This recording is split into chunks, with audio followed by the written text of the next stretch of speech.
நான் ஒரு பேசிக்கான ஒரு பட்ஜெட் கடை அதை நம்ம எடுக்கிறோம். ஸோ வந்து இந்த மாதிரி ப்ரெட்டு, ஸ்வீட்ஸு, அதுக்கப்புறம் என்ன சொல் பப்ஸு, இந்த மாதிரி ஐட்டங்கள்லாம் வந்து நம்ம சேல் பண்ணுறோம்.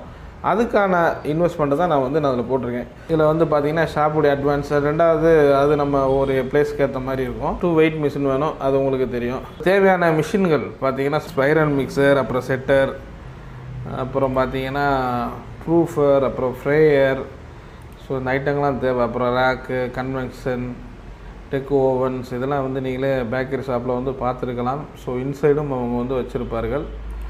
So display, showcase, rice storage racks, so இதெல்லாம் வந்து பார்த்திங்கன்னா இந்த பட்ஜெட்டில் 5 to 7 lakhஸில் வந்து நம்ம வாங்க முடியும்.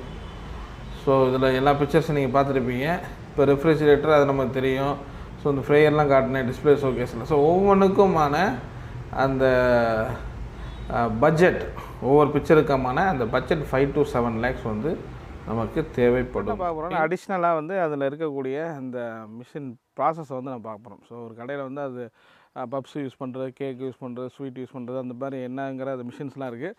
அந்த மிஷினை பற்றியான டீட்டெயில்ஸும் ப்ளஸ் அடிஷ்னலாக பேக்கரி பிஸ்னஸில் இருக்கக்கூடிய டிஸ்அட்வான்டேஜ், அட்வான்டேஜை பற்றி நான் இந்த வீடியோவில் சொல்ல போகிறேன். ஸோ பேக்கரி பிஸ்னஸ் பண்ணணும்னு நினைக்கிறவங்களுக்கு இந்த வீடியோ கண்டிப்பாக யூஸ்ஃபுல்லாக இருக்கும். இந்த பேக்கரி பிஸ்னஸ் பிளானில் வந்து இப்போ நீங்கள் ஒரு 3 மிஷினை வந்து பார்த்துருப்பீங்க. ஒன்று அந்த பப்ஸு பண்ணுறதுக்கான அந்த ஓவன் மிஷின் வந்து நீங்கள் பார்த்துருப்பீங்க. ஸோ அது வந்து 70,000 வந்து இப்போ வருது. ஸோ அதுக்கப்புறம் பார்த்தீங்கன்னா அந்த மாவு மிக்ஸ் பண்ணுறதுக்கான ஒரு மிஷின், தனியாக ஃப்ரெஷ் க்ரீமுக்கான ஒரு மிஷின் எல்லாம் பண்ணுறாங்க. உள்ளே வந்து பேக்கரி வேலைகள் எல்லாமே ஸ்வீட்ஸ்லேருந்து, பன்னுலேருந்து, பப்ஸ்லேருந்து எல்லாமே வந்து அவங்களே வந்து போடுறாங்க. இவங்க வந்து பார்த்திங்கன்னா 30 வருஷத்துக்கு மேலே வந்து இந்த பேக்கரி வந்து ரன் பண்ணிக்கிட்டு இருக்காங்க. ஸோ அவங்க வந்து நம்மகிட்ட ஷேர் பண்ண விஷயம் என்ன அப்படின்னா வந்து ஒரு பேக்கரி பிஸ்னஸ் நம்ம ஸ்டார்ட் பண்ணணும் அப்படின்னா வந்து இந்த மிஷின்ஸ்லாம் வந்து வாங்குறது வந்து பார்த்திங்கன்னா நம்ம கோயம்புத்தூரில் போய் வாங்கிடலாம். ஸோ நிறையா விதமான டிஸ்ட்ரிபியூட்டர், ஏஜென்ட்லாம் இருக்காங்க, அவங்க மூலமாக தொடர்பு கொண்டு நம்ம வாங்கிடலாம்.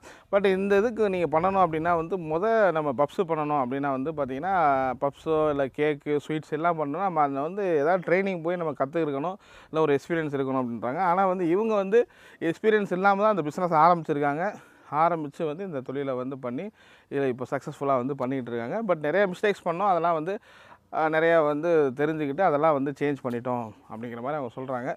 ஸோ உங்களுக்கும் இந்த ஒரு ஐடியா இருந்துச்சு அப்படின்னா வந்து நீங்கள் வந்து இந்த பேக்கரி பிஸ்னஸ் பண்ண போகிறீங்க அப்படின்னா அதுக்கான ட்ரைனிங்ஸ் நிறைய இடத்துல நடக்குது. அது மாதிரி இடங்கள்லாம் நீங்கள் ட்ரைனிங் எடுத்துக்கிட்டிங்கன்னா உங்களுக்கு ரொம்ப யூஸ்ஃபுல்லாக இருக்கும்.